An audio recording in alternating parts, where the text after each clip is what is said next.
안녕하십니까. 화상흉터 하나만 교대역 미소사랑 원장 서정권입니다. 오늘은 선천성 거대 모발 수술을 한 환자들을 치료한 케이스를 소개를 해드리고자 합니다.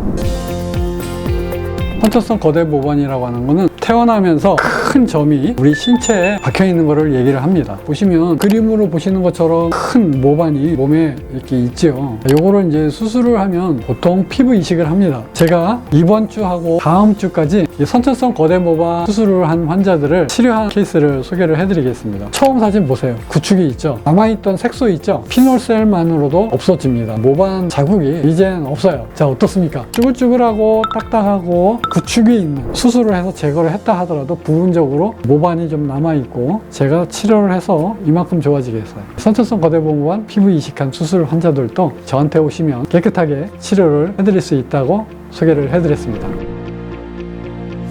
자, 오늘 소개시켜드릴 이 환자는 다리에 거대 모반이 있었는데 거대 모반을 제거를 한 다음에 그 다음에 피부 이식을 했어요. 피부 이식한 상태 한번 보실까요? 25년 전에 수술한 상태입니다. 피부 이식을 했는데 보세요. 쭈글쭈글하고 딱딱하고 당기는 게 있고 색깔도 틀리죠. 보시면 군데군데 점이 완벽하게 제거가 안 되어서 까만 색소가 박혀 있는 게 보이시죠? 지금 이 상태에서 제가 이제 치료를 하게 됐습니다. 이 환자를 제가 오랫동안 치료를 했는데 치료를 하는 과정을 제가 한번 소개를 시켜드리겠습니다.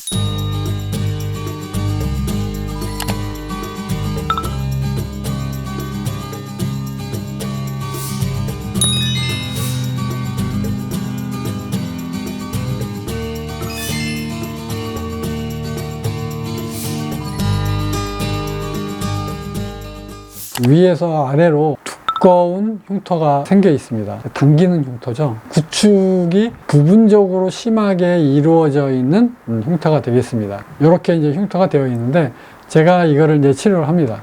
처음에 치료를 할 때 딱딱하고 울퉁불퉁한데 처음에 치료를 잘 했습니다. 많이 부드러워졌고 모양도 울퉁불퉁한 게 평평해지고 두 번째 할 때도 잘 됐고요. 레이저 치료를 하는데 환자분은 개인적인 성향이 어떠한 치료를 하더라도 통증에 조금 이렇게 좀 예민한 그런 환자가 되겠습니다. 그래서 제가 이 환자를 좀 어렵게 치료한 기억이 좀 납니다. 두 번째 치료를 하고 나서는 첫 번째보다 훨씬 더 빨개졌죠. 이런 식으로 제가 치료를 하는 겁니다. 구멍 자국이 전체적으로 나고요. 빨간 것도 더 심해지고 대신 좀 더 부드러워지고 좀 더 평평해져 가죠. 시간이 지나가서 이제 3개월 뒤에 왔는데요. 전체적으로는 많이 좋아졌으나 아까 제가 구축이 있다고 그랬죠. 이 구축이 있는 부분에 있어서 염증 반응이 생기게 되겠습니다. 없었던 게 이번에는 좀 심하게 좀 와 있네요. 10일자로 이렇게 구축이 있는 상태에서 염증이 좀 많이 생겼습니다. 시간이 지나가면서 많이 좋아지고요.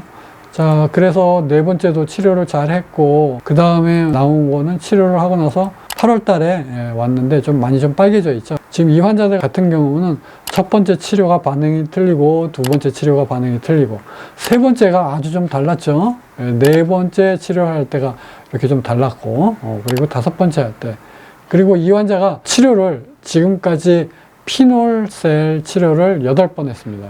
그리고 지금은 이제 재생치료만 하고 있거든요. 16년도에 시작을 했는데요. 지금 17년도에 치료를 하고 나서 외국에 갑자기 갈 일이 생겨가지고 2년 정도 외국에 가 있었어요. 중간에 치료가 중단이 됐다가 18년도에 다시 왔어요.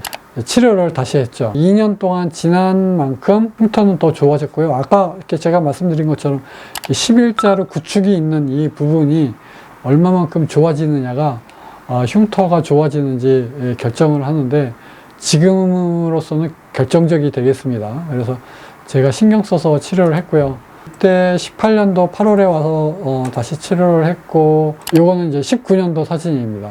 많이 좋아진 것 같진 않지만 이게 많이 좋아진 거예요. 그래서 제가 두 번의 치료를 더 했고요. 그 다음에 19년도에 한 번 더 치료를 했고요. 마지막 사진입니다. 20년도에 지금 재생을 하면서 찍은 사진입니다. 한 달 전에 왔었습니다. 11월 달에. 11자로 염증이 있었던 치료를 하면서 계속 문제가 돼가지고 처음부터 끝까지 괴롭혔던 그 흉터. 자, 처음 사진 보세요. 그 11자로 위아래로 딱 이렇게 고속도로처럼 구축이 있죠. 남아있던 색소 있죠. 피놀셀만으로도 없어집니다. 그리고 거대 모반이 남아있던 자국이 이제는 없어요. 그 다음에 전체적으로 피부 이식에서 딱딱하고 쭈글쭈글한 것이 없어졌고요. 그래서 이분은 지금 토탈 한 8번째 이렇게 치료를 한 겁니다. 중간에 한 2년 정도 외국에 다녀오셨고 지금 결과가 아주 좋습니다. 제가 선천성 거대 모반을 피부 이식을 한 환자들이 치료가 얼마큼 잘 되는지 제가 소개를 시켜드렸어요.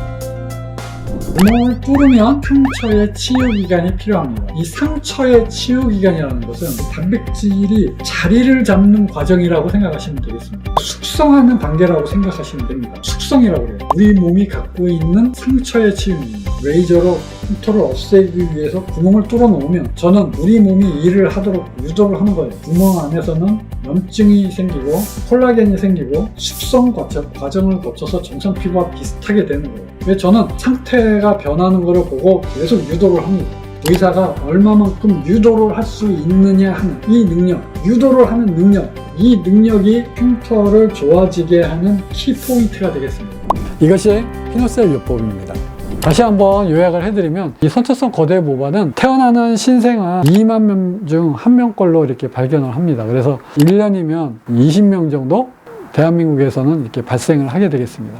태어나면서 아이가 성장을 하잖아요. 이 점도 같이 성장을 합니다. 보통 수술을 하게 되고요. 피부 이식을 하게 됩니다. 치료 방법은 수술하는 것밖에 없다. 태어나고 6개월 후에 피부 이식을 하게 된다. 근데 오늘 소개시켜 드렸던 것처럼 피부 이식을 하게 되면 흉터가 심하게 남지요.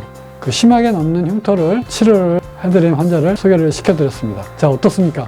이렇게 쭈글쭈글하고 딱딱하고 또 구축이 있는 거대 모반에 수술을 해서 제거를 했다 하더라도 부분적으로 그 모반이 좀 남아있고 그거를 제가 치료를 해서 이만큼 좋아지게 했어요. 자, 평평해졌죠. 딱딱한 게 부드러워졌습니다. 그 다음에 11자로 나와 있던 그 구축 현상이 지금 많이 좋아졌어요. 제가 경험을 해본 바로는 이 선천성 거대 모반을 치료를 할 적에는 보통 한 8번 정도면 치료가 아주 좋겠습니다. 피부 이식을 하고 나면 그 다음에 치료는 없는 걸로 생각을 하고 그냥 방치하시는 분들이 많으실 텐데요. 선천성 거대 모반 피부 이식한 수술 환자들도 제가 치료를 해드릴 수 있습니다. 저한테 오시면 깨끗하게 치료를 해드릴 수 있다고 소개를 해드렸습니다. 화상 흉터 하나만 교대역 미소서랑 원장 서정권이었습니다. 감사합니다.